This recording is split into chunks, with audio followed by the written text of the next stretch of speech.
Start your sports frenzy alarm clock on Saturday morning, December the 9th, 2023. Dude, you're ruining the hangover for him this week. That's my job.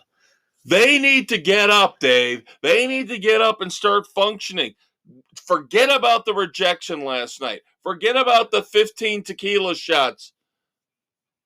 It's not my problem. It's their problem. My problem is to get them up and about. All right. Move your damn asses. Get out of bed. Fire up the coffee maker. Get those eggs and bacon frying. Let's go. It is your Saturday morning hangover cure. It is Sports Frenzy 2.0, the weekend edition with the conquistador Dave Height. The maestro, Kevin Crane. You know how this works. Now you sit down, you get the caffeine going, you get the grease going, and we will get you through the rest of the weekend with our suggestions for the best in rock and roll, movies, and TV and streaming and books. Yep, it's December 9th, 2023 as you listen to this. Starting off with, we're going different ways with the music this week. Doesn't happen all the time, but we diverge once in a while. So we have 2 album reviews for you. One from your Uncle Kev, one from your Uncle Dave. I am reviewing Peter Gabriel's new album, I.O. I am reviewing Beartooth's The Surface. So, I told Dave, number one, I knew that this wouldn't be his cup of tea. Yep, never been a Peter Gabriel fan. I normally don't like doing that, and we've talked about this where anybody says to me, "Oh, but you won't like it," is a challenge. But in this case, Dave and I know each other. We've known each other for 30 years. If I tell him or he tells me, "You won't like this," I'm like, "Okay, I trust you. I'm moving on." Yep. So, Peter Gabriel's I.O., he's been releasing a song every new moon over the entire year of 2023. So basically this entire album was released piecemeal throughout the last 12 months. So now the full album is out. Kind of holds to the same pattern we've seen a lot this year with some of these albums, where you can split it into the first 4 songs, the middle 4 songs, and the last 4 songs. The first 4 songs, really good. The second 4 songs, pretty good, okay. The last 4 songs, there sorry, you go. Sorry, I know you're still feeling a little nauseous. Didn't mean to do the pukey noise.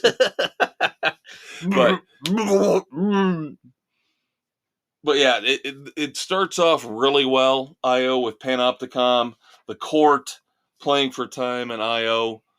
And the overriding theme throughout most of the album is mortality and getting older and trying to look back at the good moments of your life and trying to look ahead to what you've got left and making the most of it. The Court, though, is a very intriguing song.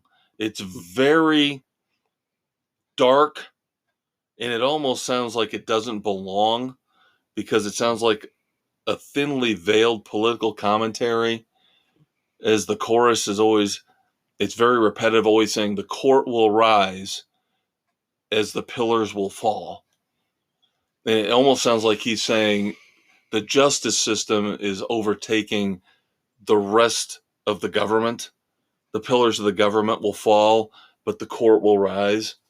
Or maybe he's just a Batman fan and is talking about the Court of Owls. I thought about that too. I did. I did think about the Court of Owls. I did. Like mine. And then, like I said, the second 4 songs, not quite as good. Still very, very solid to this point, though. If they'd stopped after the 8 songs, I would have given it probably 3 frenzies, no problem. Yeah. The last 4 songs are so dull and slow and boring and uninteresting. They just drag the rest of the album down. Ouch. So I can only give I.O. a strong 2 frenzies because of those last 4 songs. they literally cost the album a full frenzy. There Because you they are go. just so bad. All right. I elected to go with Beartooth because I really liked the single Riptide. Got into it, thought, all right, this could be good. So, 11 songs on The Surface. It starts off with the title track, The Surface. To me, the worst song on the album. Ooh, start off with the worst? They went the super heavy screaming that you so do not enjoy to poppy. And unfortunately, that's kind of an overriding theme on The Surface is they don't know who they want to be. They don't know if they want to be the hard, heavy, or if they want to be uber poppy. And they go back and forth sometimes in the songs.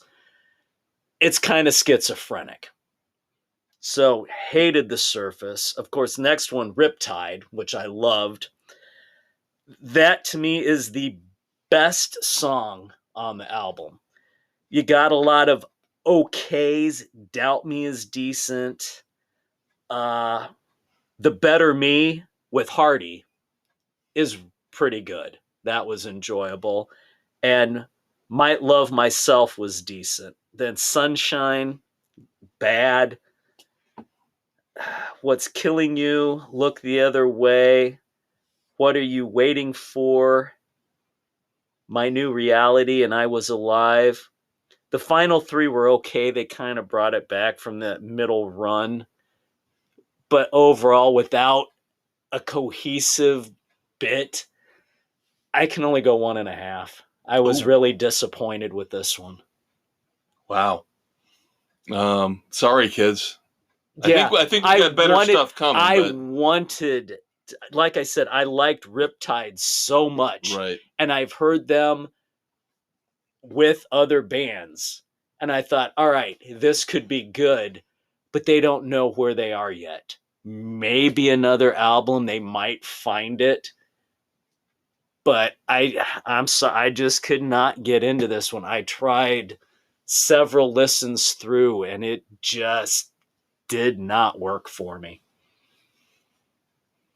All right, so stick with us because I think things will get a little better with the songs. Even though we gave you 2 album reviews that weren't really positive, yeah, I think we got better stuff coming with the songs.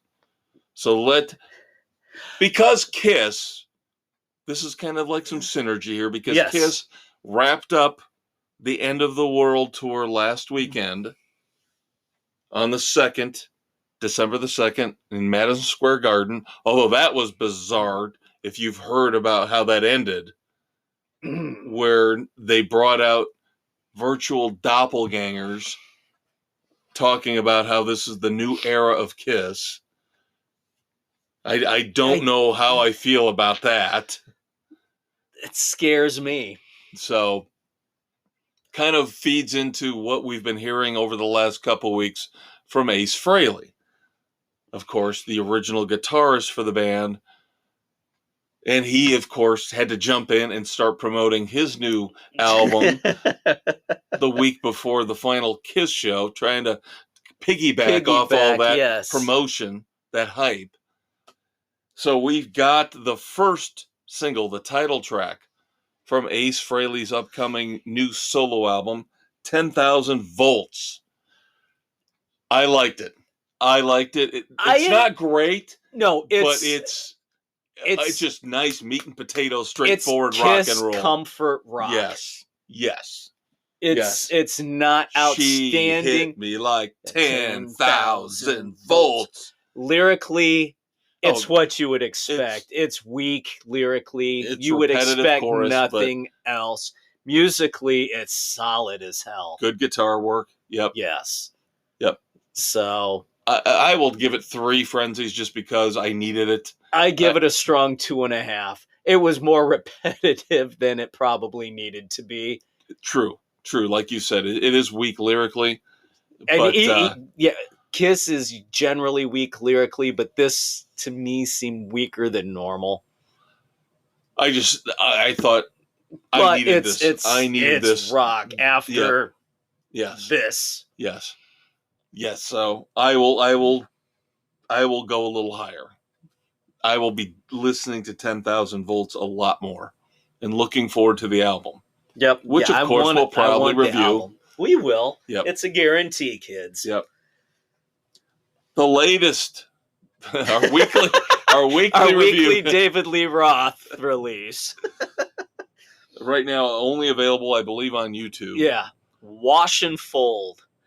Well, thank God this was better than High Fashion Oh my Girl. God, High Fashion Girl was so bad. Wash and Fold was definitely a step Kind up. of some organ in there, a neat little organ feel to it. It was. I enjoyed it. I did too. I like this one. Yes, this combines the best of David Lee Roth, whereas High Fashion Girl last week was the worst. Yes. Yeah. Not really good lyrically, boring musically. Yeah. This, you get this organ intro, this wild organ intro, and it almost sounds lyrically like a commentary on poverty. Yeah. You know, but you've got the little twists. Dave does his little, his ironic twists in the lyrics that now and then. I give it a strong 2.5 frenzies. Yes. Yeah.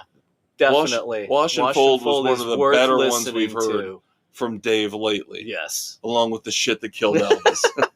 But yeah, this was a nice bounce back after High Fashion Girl. God. High Fashion Girl should never, ever, ever, ever be played again. No, it's just ever. It was not good. I agree. It was not good. But Wash and Fold, definitely much better. Yep. Now, to me, the best of the songs we had this week, Hammer and the Nail from Blackberry Smoke. The third single from their upcoming 2024 album, they're getting better. If you look at the 3 we've reviewed, they're getting better each and every time. Yes. Yeah, I liked Hammer and the Nail a lot. Again, I just was so into Ace Frehley just because I needed that. I will also give Hammer and the Nail 3 frenzies. Yep, I'd give it a 3. But I'm putting 10,000 Volts just a little bit ahead of this just because I needed the rock after the Peter Gabriel thing. I needed that Ace Frehley straight on Kiss vibe, rock and roll. Needed his gravelly voice, just the straight on. You needed the ear tingling guitar work. Yes, just needed something simple, straightforward, nasty, great rock and roll. But I've liked Blackberry Smoke for years now. Hammer and the Nail is great. Very, very, very good song. Yes. Yep. And we all feel like the lyrics in this song. We all feel like we are the nail, the world is the hammer. Yep. So it is perfect. Yes. So see, I told you. The albums were not good. The songs were very positive. There is hope on the horizon. Yep. So yes, Blackberry Smoke good, Ace Frehley pretty good, David Lee Roth good. So see kids, there's always light. There's some sunshine out there. It's not always doom. Over the horizon, the sun is coming up. The sun will come out tomorrow. Next week, we have discovered those Geddy Lee songs that we were talking about a few weeks ago. Yep, finally popped. Yeah, the ones he premiered his opening night of his book tour. Yeah. Are finally out now. So we'll have those 2 Geddy Lee songs for you next week, including the very sad song Gone about Neil Peart. Yeah. I believe that one was written about his daughter. Right. Yeah, right. Neil Peart's daughter. Right. Yeah. Not Neil, but earlier with the family. And then for the album, I think it's about time we got into some Dirty Honey. Yes, I think we do. So Can't Find the Breaks will be our featured album review for next week. I have to break protocol. I have to. I cannot wait for the moments of silence for a couple of these because these are two, to me, icons. I know a lot of people would be, what? Icon? What? I am talking about me growing up listening to music. And these two meant a lot to me because in the 70s and then into the early 80s, we're talking about two members of bands that I really respected, loved, and admired. First up, of course, Denny Lane. Denny Lane of Wings. Yep. He was the third wheel. He was and I'm the third wheel all the time. When we go to concerts, it's the Conquistador and Mrs. C, and then the Maestro's the third. I'm like the Denny Lane of our little concert trio. And Denny Lane, of course, was always there with Paul and Linda McCartney. Yeah. Denny kind of helped drive Paul and... Yes. Yeah. And I actually took Wings' greatest hits into work today to listen to. And my buddy, Tony, who I work with, it's like, he puts up with me. Let's put it that way. And I told him right away when I put the CD and said, Denny Lane died. He's like, who? And I said, Denny Lane was the third member of Wings, technically. Yeah. Is what he was considered. Went Paul, Linda, Denny, the rest of the band. Right. And so I started to play all the songs. He's like, these aren't just Paul McCartney songs? I'm like, no, you don't understand. Paul McCartney only put out a couple solo albums in the early 70s, and then it was Wings from 71 all the way through 1980. Yeah. It was not Paul McCartney. It was Paul McCartney and Wings. And Denny Lane was there from 71 through 80. He was the main wing. With Linda. Yes. So, very important that we acknowledge with a little more time here in the rock segment. Yeah. To me, at least, the passing of Denny Lane. And something else people do not know about him. Everybody who knows anything about music knows, yes, he was the third wheel on Wings. Founding member of the Moody Blues. Yes. Not many people know this. No. Founding member of the Moody Blues. They had one big hit with him, Go Now. Top 10 hit in the U.S. in the mid-'60s. Then he left, and then the Moody Blues formed that core that we know from the Knights in White Satin era into the 80s with Your Wildest Dreams. That whole trilogy that they had running through. Yeah. But people don't associate Denny Lane normally with the Moody Blues. But he was a founding member. Yep. So thoughts and prayers to his family and friends. And Sir Paul. I was a little shocked at McCartney's comments, though. Didn't seem like overly emotional. No. A good player with a great sense of humor, something like that. I'm paraphrasing. But he didn't really say a lot in terms of making it sound like they were that close. You know? Yeah, that was a little odd. Yeah. All right, so of course you kids should know by now, after a couple years of Sports Frenzy, that Dave and I are children of the '80s. So we are experts. I like to think we're experts on '80s music. Hell, I know we're experts on '80s music. So one of the most underrated bands of the '80s, the leader, the songwriter, the main songwriter, the lead singer of April Wine, Miles Goodwin, passed away here this past week. One of the underrated bands of that time frame. Exactly. Nature of the Beast, such a good album, one of the greatest album covers of all time. But Sign of the Gypsy Queen, Just Between You and Me, not to mention other hits they had like Roller. Yep. This Could Be the Right One. I mean, April Wine had some really, really great stuff. Yeah. They got airplay, and you probably didn't know you were listening to them. Yeah. And you still hear them on classic rock radio to this day with their 4 or 5 really big hits.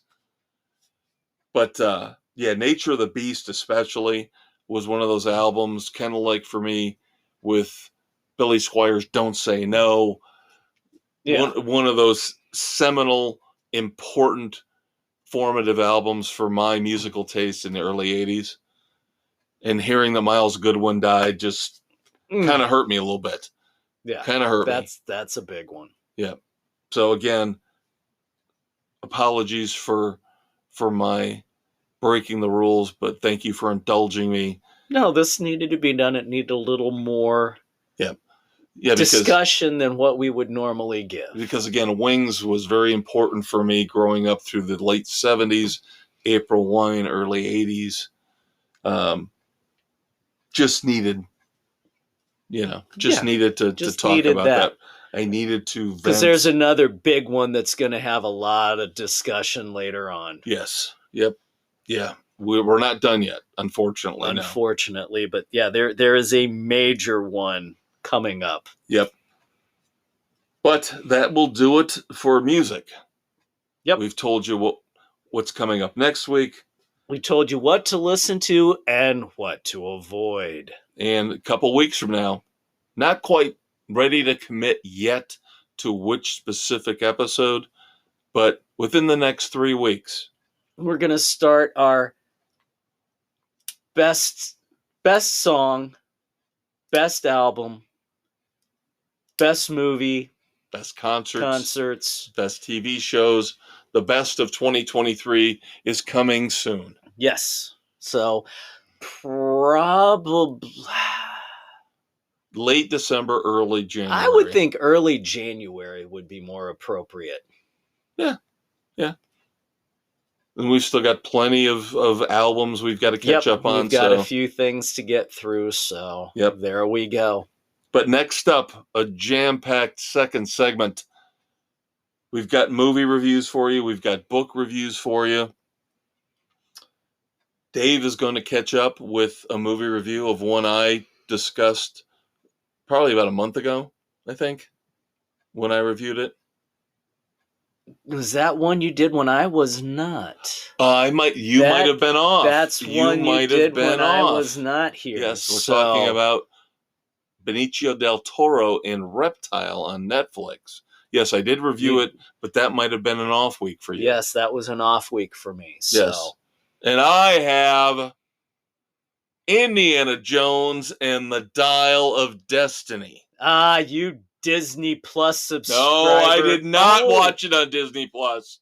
I did not. You bought it. I actually canceled my Disney Plus subscription. What? Yes. Look at you. Yes. No, I did buy it, but I had like a crap ton of credits. There you go. So I actually paid $3 to own it. Nice. So, will I watch it again? Am I happy with my purchase? Stay tuned for segment 2 and find out. Hey kids, ready for a blast of dairy goodness? Pick up Sports Frenzy 2.0 milk at your local grocery store. Remember, when you drink Sports Frenzy 2.0 milk, you're not only enjoying a healthy treat, you're helping to locate missing sports heroes of the past and present. Our cartons and jugs feature pictures of Peng Shui, Ryan Leaf, and Sammy Sosa as we do our part to find the lost icons of the last 30 years. And don't forget our special weekend edition chocolate milk containers, available on Spotify, Google, Radio Public, Pocket Casts, and wherever you listen to your favorite podcasts, because they feature celebrities like Lindsay Lohan, Helen Hunt, and Jean-Claude Van Damme. Pick up a gallon today.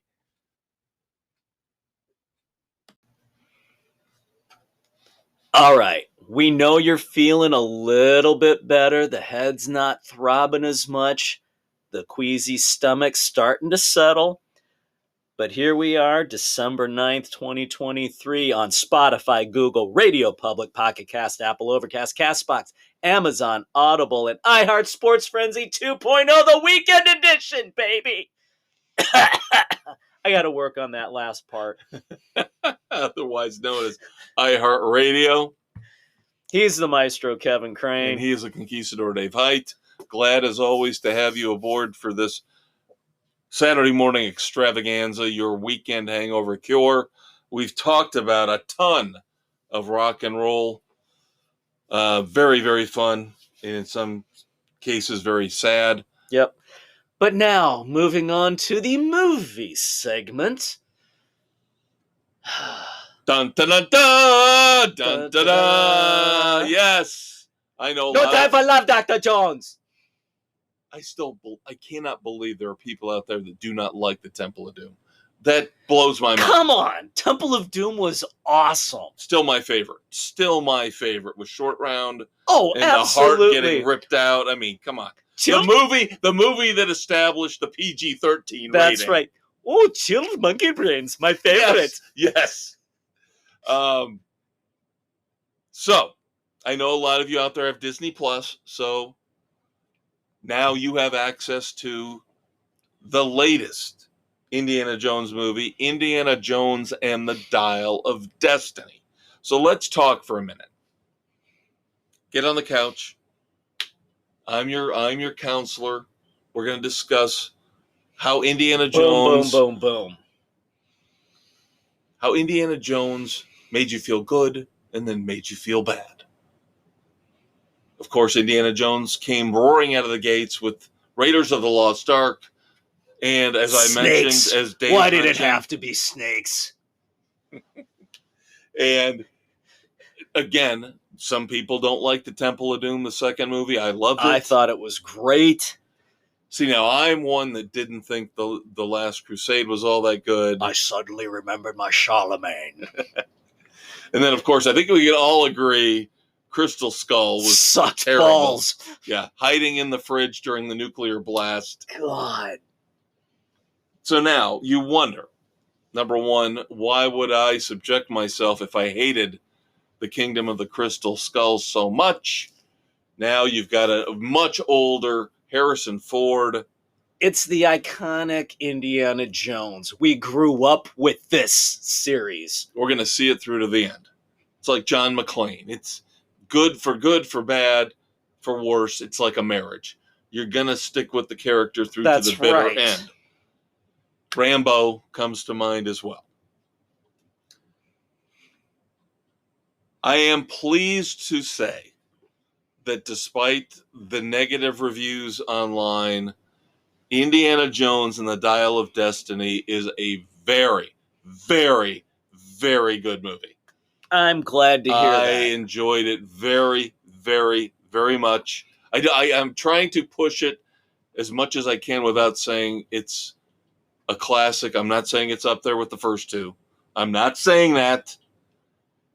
I would say it's definitely worlds better than Kingdom of the Crystal Skull. Probably, in my eyes, right there with The Last Crusade. It's very sentimental at times. Yes, I had a slight tear running down my cheek at the end. But James Mangold does a really, really good job with this. Kudos to Harrison Ford for maybe possibly putting out his best performance as Indy, because he is embracing in ways his age early That's on. Good. Within the first 10 minutes. Don't take this the wrong way, kids, but he's walking around without a shirt on. He is old. He's got that old frail body. He is not toned. He is not Arnold Schwarzenegger or Sylvester Stallone. He is an old frail man. So he is showing Indiana Jones to us in his last act. Let's put it that way. But the story is unbelievably well done. As we're looking for separate pieces of Archimedes, it's got a very complicated Greek name, but the Dial of Destiny, basically allowing people to travel through time fissures. And of course, the Nazis are involved. I hate Nazis. I will say this. the parts where they flash back to the early Indy era, World War II era Indy, and they made a big deal about saying, "Oh, how's this digital, aging, or taking him back in time." It's unbelievable. They do a Oh beautiful my job God, with the you effects. can't tell. You cannot tell that it's special effects. Nice. I mean, it's flawless. It is beautiful. And the only issues I have is that, again, we're talking about Short Round, right? We love Right. Short Round. No time for love, Dr. Jones. They try to give you a new young sidekick who's okay, but you're never going to top Short Round. No. You're never going to top Short Round. And then his goddaughter is now taking the place of course, his son from the previous movies, Shia LaBeouf. Now it's Phoebe Waller-Bridge is the goddaughter, and they explain how he's got the goddaughter, and Toby Jones plays the friend. Yeah. That kind of stuff gets a little convoluted at the beginning, but once they get into the plot, and once we start moving around and they start showing on the map how they're traveling from here to here and from here to here and traveling all across, Europe and Asia. And when you get into the adventure phase. Yes. And even, again, despite the fact they are very cognizant and aware of the age, so they're not like throwing him into unbelievable, ridiculous action sequences. Much more mentally thought out, more realistic. Again, very, very pleasantly surprised. Than writing out an atomic blast in a refrigerator. Yeah, Jesus God. I still, to this day, one of the worst moments for me.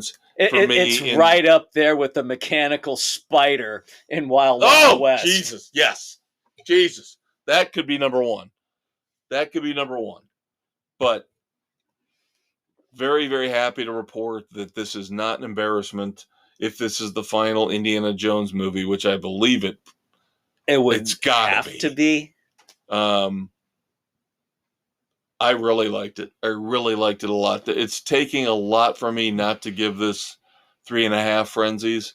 I will give it a very, very, very strong 3 frenzies. All right.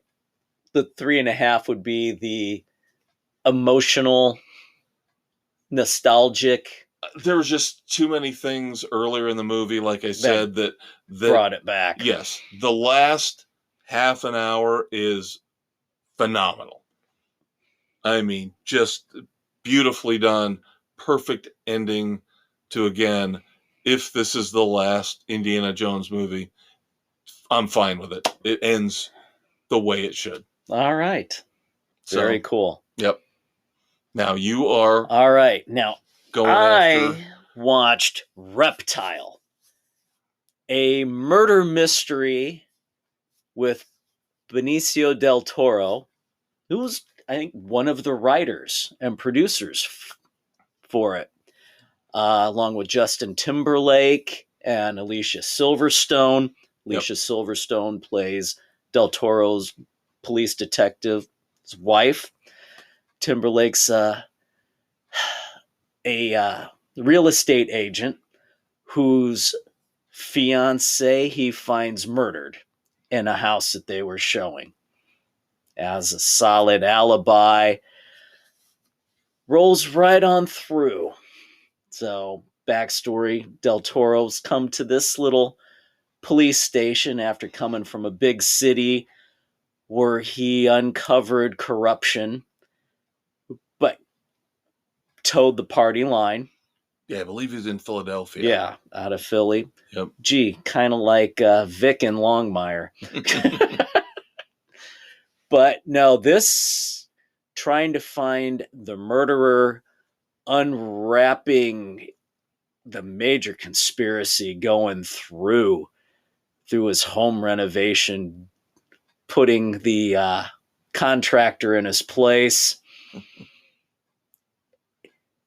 It's not fast paced. It's a slow buildup. It feels slow, but it's paced appropriately for the unraveling of everything and how it all comes together. I thought it was very well done.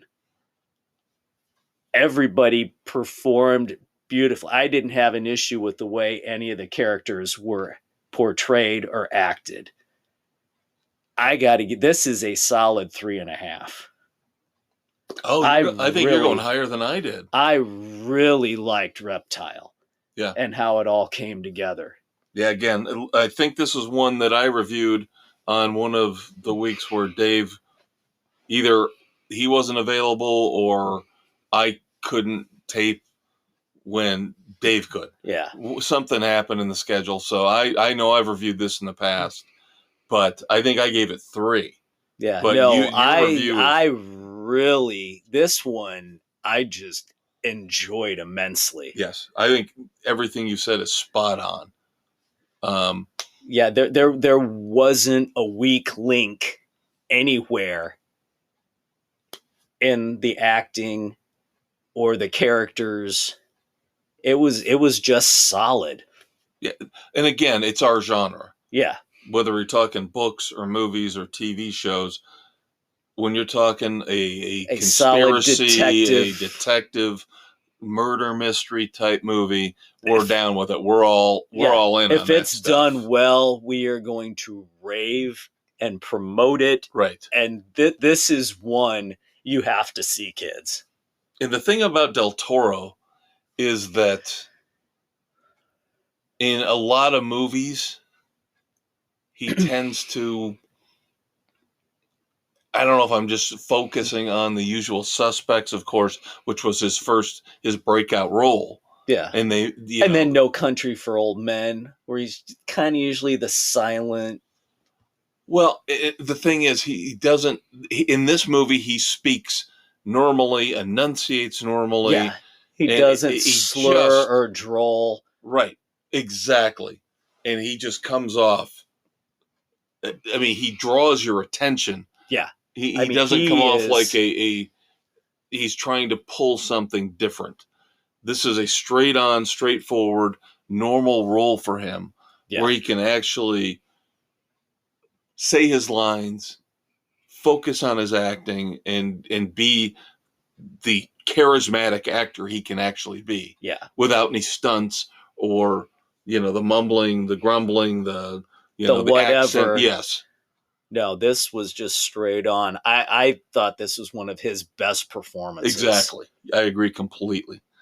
And, we give Alicia Silverstone a lot of crap for being in all those Aerosmith videos. Stuff and the things she's done in the past. But she was solid as his wife. I thought so as well. This is one of the roles that I really appreciated her as an actress. And they had a good dynamic. They did. They felt like a real couple. Yeah. Where he could go to her and she would actually engage and listen to him and try to help him. Yeah. No, the dynamic between the two was fantastic. Yeah. And then with her uncle being on the police force that got him in there, and with everything going on, it was really well done. Yes, I agree. And then the ending coming all together. Yep. Was intense. And again, we're a little biased because of the genre, but kind of glad to hear that Dave was even more enthusiastic about it than I was. Yeah, this but one, we both enjoyed it. Yes, very much so. So definitely check out Reptile. Yes.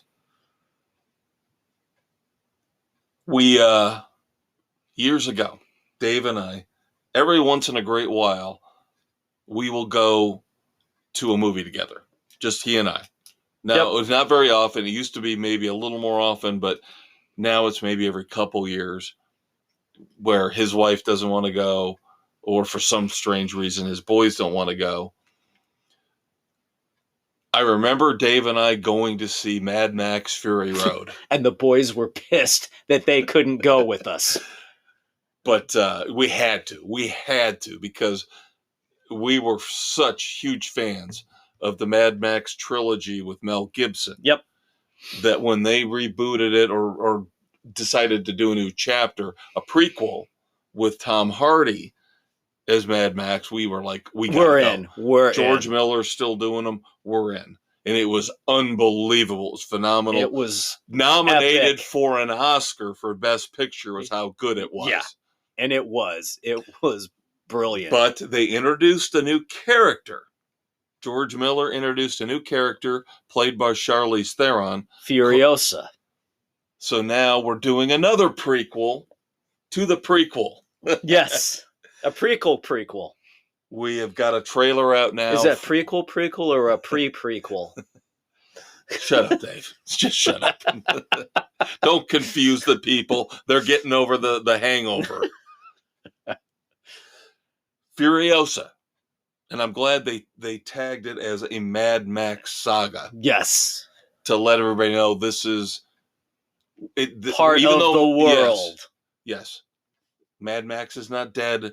This is just a story within the Mad Max world.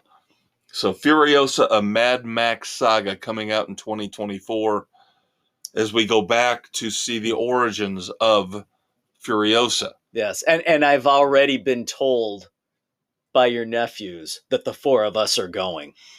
Oh, they're going to jump in this time? Oh, yeah. As after we watch, they go, yeah, we're still pissed we didn't get to go to the theaters with you guys to see Fury Road. Yep. They were just under and... Yeah. Oh, very cool. Yes, and Furiosa looks phenomenal. It does. It looks really damn good. Anya Taylor-Joy takes over as a younger Furiosa, and Chris Hemsworth with a huge nose. But you can tell he's got that jokey vibe that you get sometimes from some of these characters in the post-apocalyptic Mad Max George Miller world. It's the one you expect to have somewhere in there. Yep. So, yes, cannot wait for this. It looks so good. Yes. And then, for those horror buffs out there, and I'm sure we'll review Thanksgiving when it comes out on streaming, but again, the bar is low for horror movies when it comes to box office success. Yeah, they've missed the mark more times than they've hit it. But Thanksgiving is actually making a decent amount of money. Actually, will end up, ironically, making more money than Grindhouse did. Whereas it was a fake ad or a fake trailer during Grindhouse way back in the day. So it's going to end up making more money than that. So they've already greenlit the sequel coming in 2025, Thanksgiving 2. Oh, goodness. But let's go from the low points of pop culture, slasher movies, to literature. Yes, let's, shall we? All right. I have 2 book reviews for you this week, kids. Yes, I got on a reading kick. So, starting off with The Corsican Shadow, Dirk Pitt Adventure number 27, written by Dirk Cussler, Clive's son. They've written the last couple together before Clive's passing. This one, French treasures are lost as they're trying to be evacuated out of France at the onset of World War II as the Nazis invade. Dirk and Al, of course, are doing an ocean survey, trying to find some wrecks, and lo and behold, don't they get sucked in to an adventure where they find a couple cases of diamonds that turned out to be industrial, but somehow it leaks out, they're stolen, and the chase is on. So Dirk and Al, of course, now uncover a plot, and of course, Dirk's kids, Dirk and Summer, are involved in another piece of it, but there's a plot. Someone is out there destroying freshwater plants and freshwater sources. The company has found subterranean freshwater under the oceans that they want to exploit and make money. So it's up to Pitt and company to save the day yet again. Of course, there's a cool old car involved, which you come to expect. It's adventure comfort. It's a 2.5. I mean, these have never been great. Historical stuff is really cool. Oh, and by the way, one of the French treasures, Napoleon Bonaparte. Where is his body residing? Where do they have to track it down? So, moving on then to David Baldacci's latest, The Edge. This is the second in the series with Travis Devine. The first one was 620 Man. So Devine, former Army Ranger, tried his hand in the 620 Man as an investor on Wall Street. Things went sideways there, got pulled in to a government investigative agency, kind of blackmailed in for something he'd done, which he took himself out of the Army. But he's had a few missions, and then this one, his colonel brings him in because it's personal to his commanding officer. His goddaughter, who worked for the CIA, was found murdered in her hometown. Was it foreign nationals out to get the secrets? Or was it a deep, small town secret coming to a head? Devine is tapped with that, along with who's trying to kill him from one of his last missions. There's a lot going on in this one. Baldacci does a nice job with the twists and turns, leading things through. So I'll give The Edge, I'll give it kind of pushing a weak 3.5. Strong 3. Wow. So Devine is a character that I've come to enjoy. It's one of his stronger characters. So I like the way this one came together. It's a little hokey here and there, but it's a solid entry. So let me go back to Dirk Pitt for a second, because I'm kind of shocked that there's such a big disparity between these two reviews in terms of 2.5 and 3.5.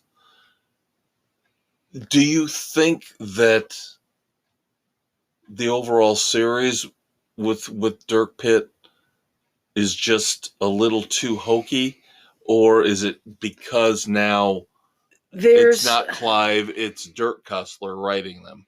Is there a noticeable drop-off? There's not much of a noticeable drop-off. It's just some of the ancillary characters were kind of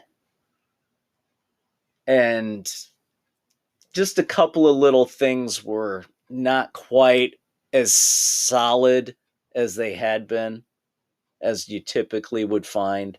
I mean, the historical part leading up was still pretty good, but there were some other pieces that they didn't hit as deep as they probably could have later on. Because that's another one of these series where I read a lot of the early books. I think I ended up stopping right before Dirk jumped on as a co-writer. Yeah. So I'm just curious. Yeah. Personally curious. Now, originally, Pitt's kids, Dirk and Summer, were supposed to become the main focal point. I think that's where I dropped off. When they did that, I was like, oh boy, I can see where this is going. They have never become the main focal point. Okay.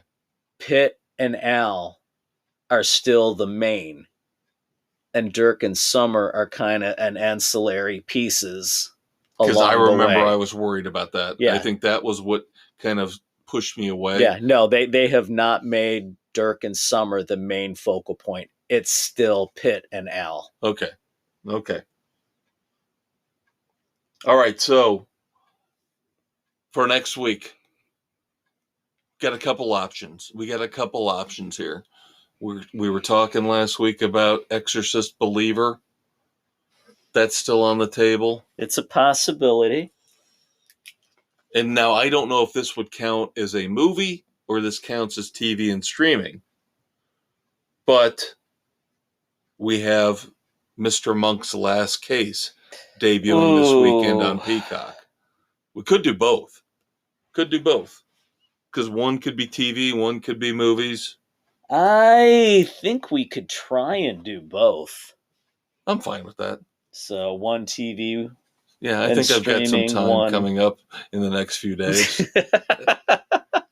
That's what we call in Sports Frenzy parlance an insider joke. Yes, it is. Yeah, I think I have some extra time I could devote to one or the other. Yep. So we'll try to knock both of those out for you. Again, we'll classify one as TV and streaming, one as movies, so we can fit them both in for you. But we are not done yet. We have one final segment left, and yes, America's favorite game show. So we're going to have to get through TV and streaming fairly quickly, although as Dave alluded to, big moment of silence. We're going to have a few minutes for that. That's okay. We've got one episode of Fargo to talk about. Yep. And then we can pretty much move on. A couple of little on. ancillary things, but yep, there we go. Yep. And again, lots of dumbasses to discuss, but a big TV legend has left us, so we need to discuss that in a little bit more depth. Yes.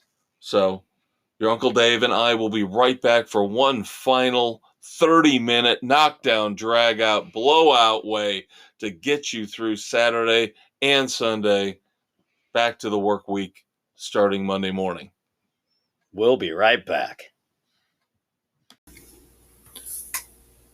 Hi, I'm Harrison Ford, and when I'm not listening to Sports Frenzy on Spotify, Google, Radio Public, Pocket Cast, Apple, Overcast, Castbox, Stitcher, Amazon, and Audible, I'm out promoting my latest movie, even though I'm in my 80s. Right now I'm working on my next Indiana Jones adventure. Indiana Jones and the Adult Diaper of Danger. So grab your Metamucil, your popcorn, and head out to the movies. Hey, did I hear Short Round won an Oscar?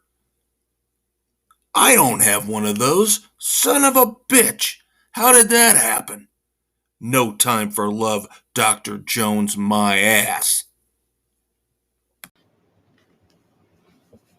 All right, kids, third and final segment here for your Saturday morning hangover cure. Along with your Uncle Dave, I am your Uncle Kev, the maestro and the conquistador here on the weekend edition of Sports Frenzy 2.0. Oh, yeah, there. We're going to be talking about the latest episode of Fargo. Episode number 3 there, yeah. I thought that got a little weird, especially with the whole implications of immortality and whatever the hell's going on with the killer, one of the two killers from it got really weird. The Sin Eater. Yes.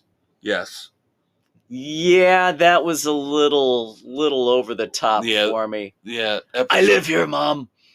Yeah. Just went kind of off the rails a little bit in episode 3. Yeah, I want to know how they explain that one, since this is supposed to be based on true events. Yes, agree completely.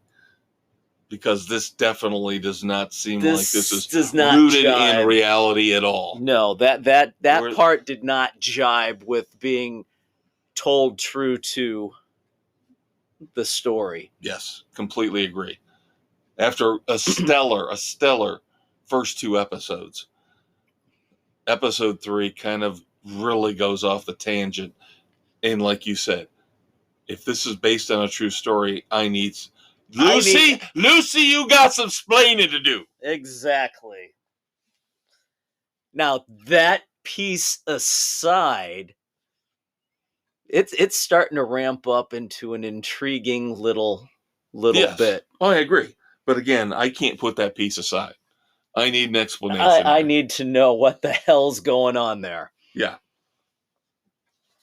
If you want to know what we're talking about, you need to watch Fargo. Yes, we are not into spoilers here. We do not spoil. So we talk in terms of vagary. So we'll not let you vagrancy, vagary. We will let you know our overall impressions.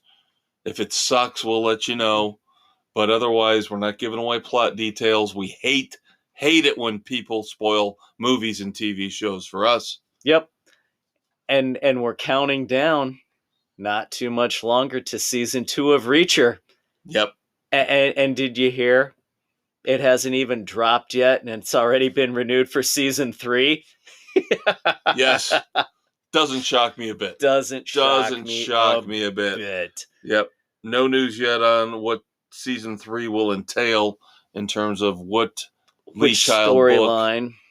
Yeah, which Lee Child book they will adapt. I would assume they're going to do another Lee Child book. I would imagine they would have to. So, and of course, the teaser trailer for The Boys season 4 is out as well. Wow. Just wow. But again, after our discussion last week, I'm worried they're going to go overexpose. Now, the course, hopefully the core series will be fine. Yeah. There's rumblings of some things that could potentially go off the rails. Yes. And as much Gen V was good, but again, I literally thought when I heard The Boys Mexico, I thought it was a joke. I thought it was a God, don't. Yeah, they're going to overextend it. Again, who wants to be a millionaire? Yeah. Interesting streaming news in terms of possibly saving money, possibly getting more content. We'll see. But now these companies are starting to hook up together, link together, kind of like what you got with Disney Plus and Hulu and ESPN Plus. Yeah. Now word is there are negotiations with Paramount Plus and Apple TV Plus. Oh, Lord. So we'll see. Just putting it out there. Letting it wave in the wind. I'm out there and I'm loving it, Jerry. Now, this is not a moment of silence. Fly, Dickerus, fly. We, of course, Dave had mentioned we've got a major moment of silence here in a minute to talk about. But while this is not a moment of silence, it was goddamn near a moment of silence for an actor that we have loved in both Supernatural and Doom Patrol.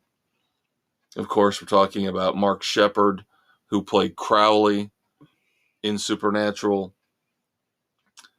This past Friday, not yesterday, but the week before, as you're hearing this, collapsed in his kitchen. Luckily, his wife was there, got him to the hospital. He suffered 6 heart attacks and literally died 4 times. Oh, my God. Thankfully survived, so that's why it's not a moment of silence.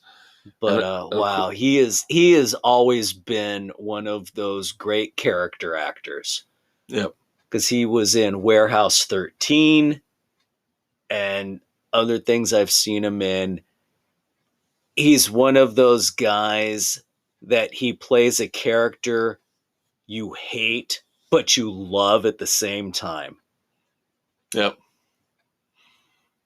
Yep, and of course his co-star on Supernatural, Misha Collins, responding to him announcing the news on social media, had to say, I'm paraphrasing, but basically said, God damn it, Mark, do you always have to go bigger and better than everybody else? Couldn't you just hit 2 or 3 heart attacks?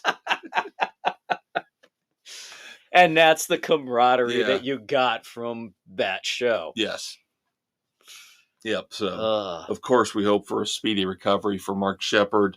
Absolutely. Fortunately, no more Doom Patrol or Supernatural, but as you mentioned, he will definitely find work.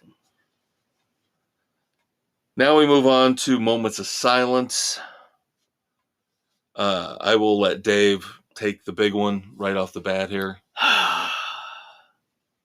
One of the greatest television producers of all time, creator of so many iconic shows, Norman Lear, has passed away.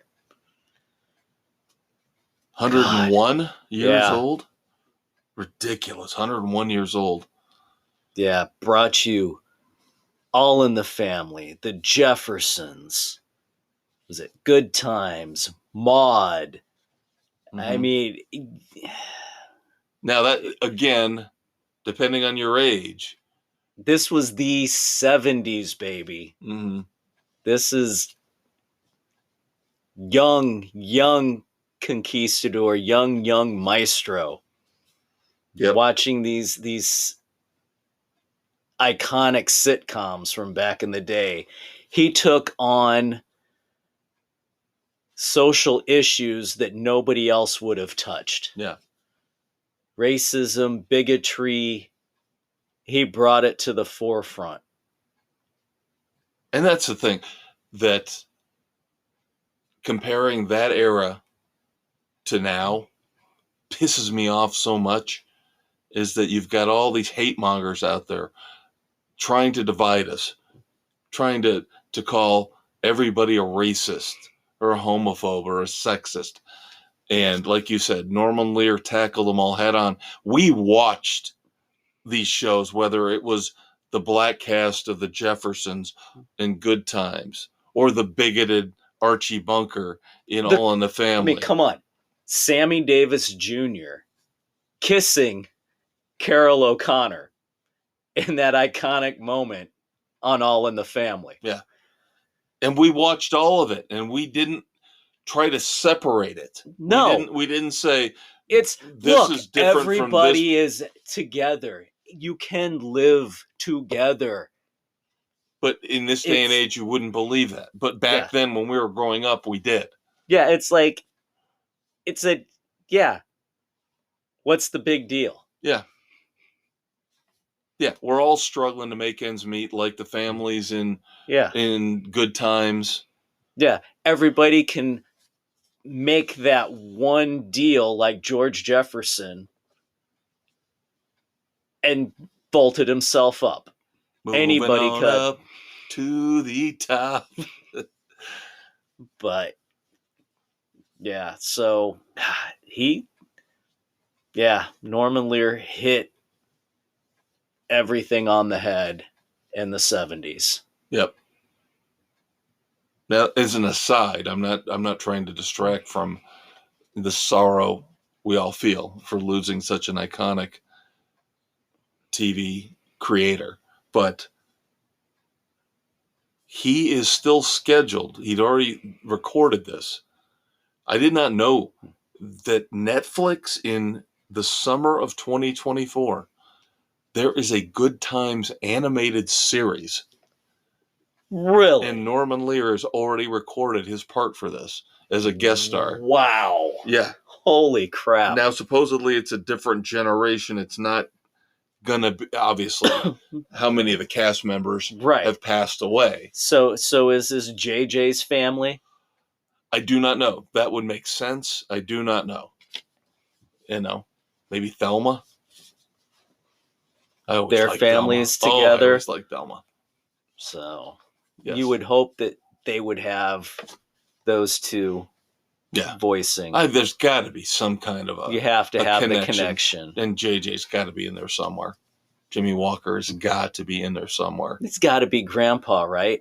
But I mean, again, I saw in the story about the announcement of his passing, saw this, that he is still going to, his voice will live on next summer in this. I'm like, a Good Times animated series. Wow.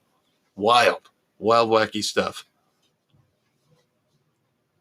All right, of course, we lost the first female Supreme Court Justice, Sandra Day O'Connor. Yep. Thoughts and prayers to her family and friends. And in the music world, not necessarily my cup of tea, but lead singer for the Pogues, Shane MacGowan, passed away. And now, in an ancillary way, this gentleman was in both the beginning forms of Bachman Turner Overdrive and the Guess Who. Chad Allen passed away. So not as direct as we talked about earlier with Denny McLain, with Wings and with Moody Blues, but right. But he played for both. Yes, in their early incarnations. Yeah. Not even the when they were popular. called. Not even when they were called BTO or the Guess Who. Right. All right. Enough with this sentimental goof. Yes, this darkness, this bleakness when it comes Pivot. to 1, 2, 3, 4, 5, 6, 7 potential dumbasses. Wow, this is one of the bigger slates we've had. Yeah. We'll see. We'll see if I go 7 for 7. We'll see. I got a little irritated and started to write down all these people who would qualify for potential dumbasses. So let's revisit a dumbass from a few weeks ago, because of course Hollywood pretentiousness breeds dumbassery. Right. We talked about Susan Sarandon and how she got dumped by her talent agency because she showed up at the rally and started pro-Palestinian rally, right? Yeah. Talking about now the Jewish people are going through what the Muslim people went through here in America, And of course, she gets dumped again by her talent agency, as I mentioned. Well, she issued an apology. Right. And, started to say, I did not mean to, I'm paraphrasing, but, try to foster hatred towards the Jewish people. Bullshit. Yes, you did. You knew what you were doing. I get so tired of this. Own it. Whether it's good, whether it's bad, own it. Don't try and backtrack. I've always said this, I will own each and everything I've ever said on this show. The only time I will apologize if I was factually incorrect. Yes. If I said something factually incorrect, I will be more than happy to. Otherwise, my opinions, you like them, you hate them, you kiss my ass. I don't care. I'm not apologizing for how I feel. If I say LeBron James is a dick, then I say LeBron James is a dick. And I'm not apologizing for it. And if Susan Sarandon hates Jewish people, own it. Yeah. That's all you have to do. Be a Nazi, Susan. If that's what you are, that's what you are. Heil Tim Robbins. Heil Susan Sarandon. But own it. Own it. Don't pull this bullshit where you lose your talent agency and go, I guess I made a mistake. Well, you shouldn't have opened your fucking mouth to begin with then, if you're not going to own it. Exactly. Dumbass number 1.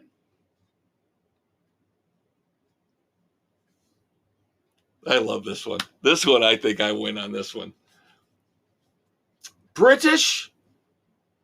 Former British morning show host, Fiona Phillips. Okay? Yes, kids, we're going across the pond. Yes, because it seems like there's a lot of dumbassery going on in the UK. Came out this past week. Now, I am not diminishing or making fun in any way, shape, or form of dementia or Alzheimer's. Okay? Let me put that out there right now. But this is a perfect example of people who are diminishing it by saying what they say when they have it. Bear with me here. British morning talk show host Fiona Phillips has been diagnosed with early onset dementia. She says she thinks she got it because she had to get up so early in the morning for 11 years to host her morning talk show. Oh my God, that is the biggest load of bullshit I've ever heard. So, do you understand where I was going now? Yeah. That is the biggest dumbass comment. Getting You up don't- at 3 in the You morning do not for 11 get years. dementia for getting up early. Oh Yeah, my God. She was basically saying, I had to get up at 3 o'clock in the morning So for 11 years. she's setting up herself for a class action lawsuit against the show, claiming that getting up early caused her dementia. Bullshit. Dumbass idiot. Yeah, I read that and I was like, see, this is the problem with society. Everybody's got an excuse for everything, even a serious medical condition Oh my God. like dementia. It just occurs. Yes, there are some things that can trigger it. Head injuries. Probably hereditary. Could be hereditary. Could be medication. You just don't know. But it's not from getting up fucking early. Yeah, she's setting up a lawsuit for all the third shift workers out there and God, across the globe too. so damn dumb. Oh, I got another one for you. This is easy. Sorry, couple of softballs. Yeah, a couple of softballs for you. You know how much we were looking forward to the release of the Marvels. Who was? Well, obviously not many, because it's becoming the, by far, biggest disaster of the Marvel Cinematic Universe. Could this be the Ishtar of this generation?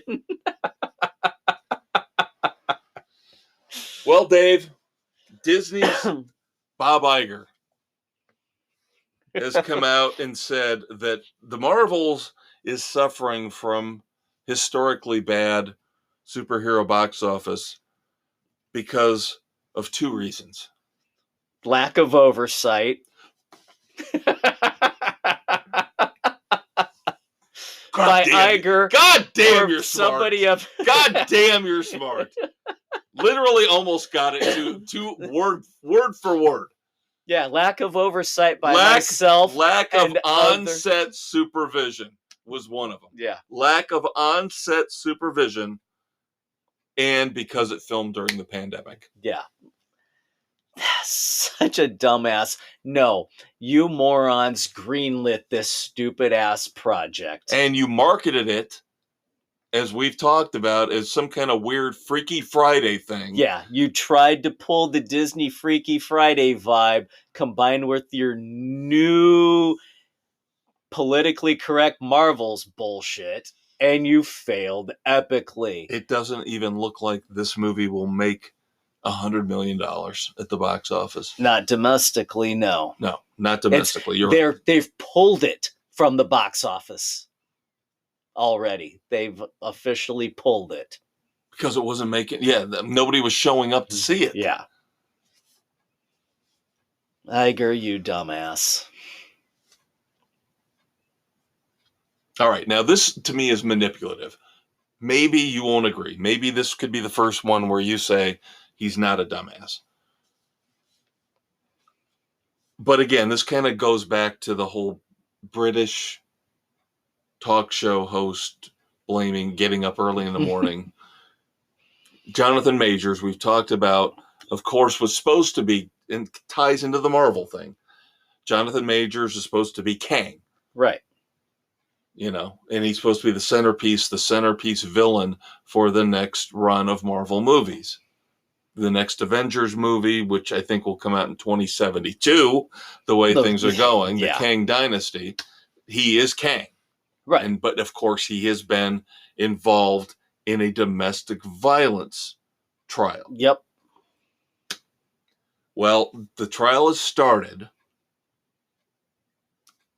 And by all accounts, eyewitnesses who have been in the courtroom as the victim is testifying, alleged victim, I should say, I guess, is testifying. Jonathan Majors is clutching a Bible as the woman describes how he terrorized her. I'm sorry.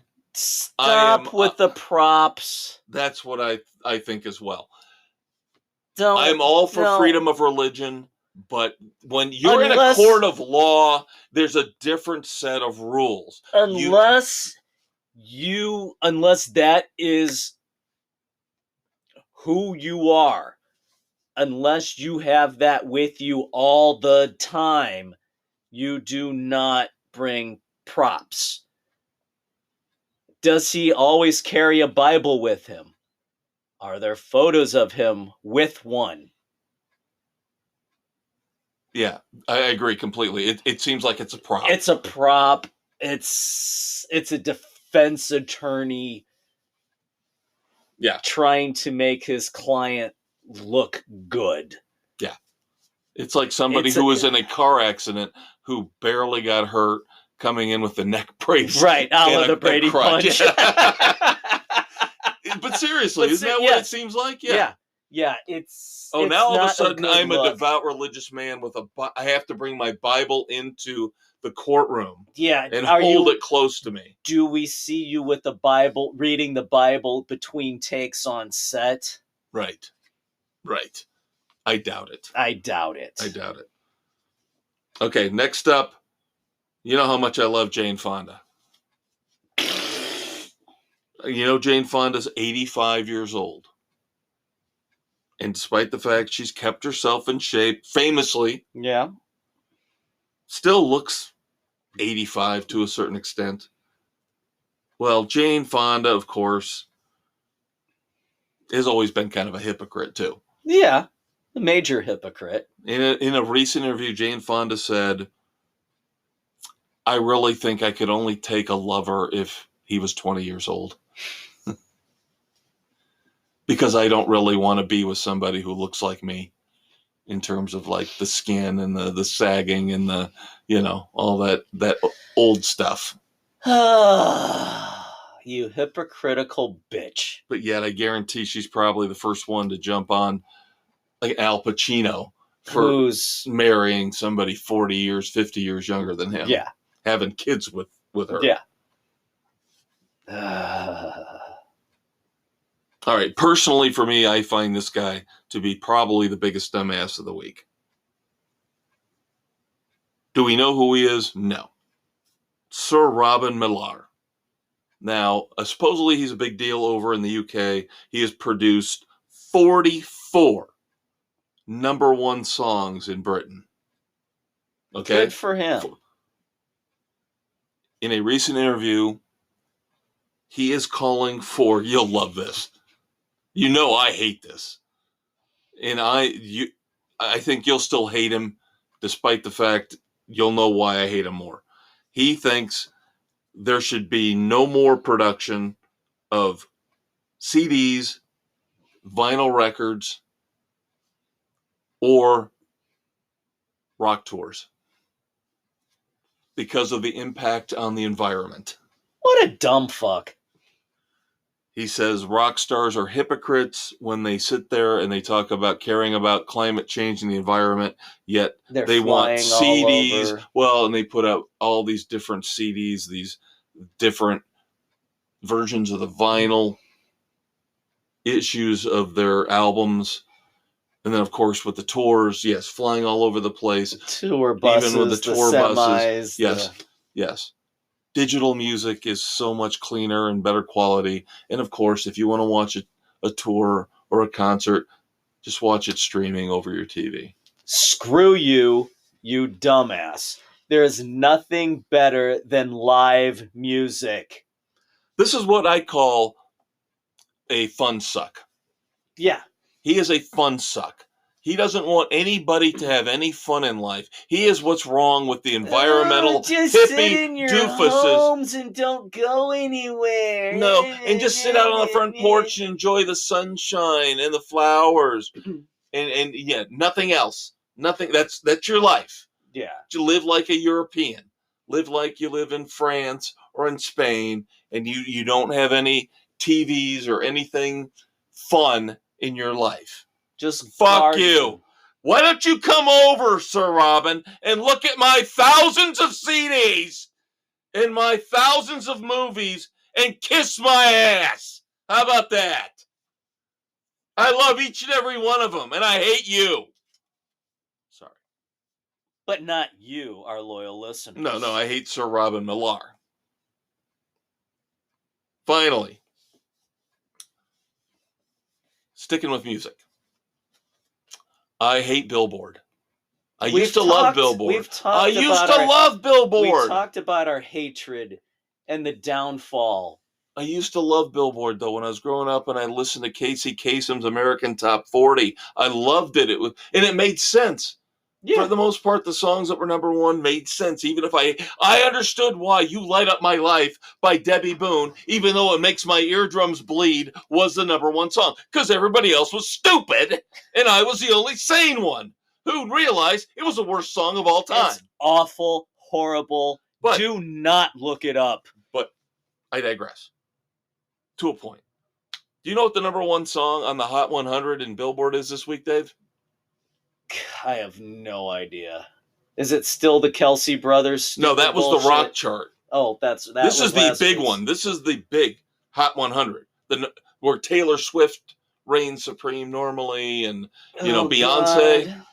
78-year-old Brenda Lee rocking around the Christmas tree. Oh, for the love of How God. the fuck is that the number one song in the country? How the fuck is that the number one song in the country? It gets so much damn airplay. Oh, bullshit! At Christmas bullshit! Time. For once, I would say, why isn't Taylor Swift number one? For once. An old song. Oh, my God. She was like 16 when she recorded that. Yeah. It's a perennial fave. Bullshit! We'll talk to you next week, kids. Say goodbye, Dave. Goodbye, Dave. Bum-ba-dee-da, bum-ba-dee-da, bum-ba-dee-da. Happy trails to you until we meet again. Happy trails to you. Keep smiling until then. Who cares about the clouds when we're together?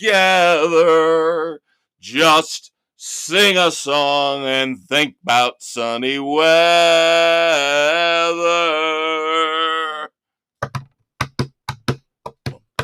Happy trails to you until we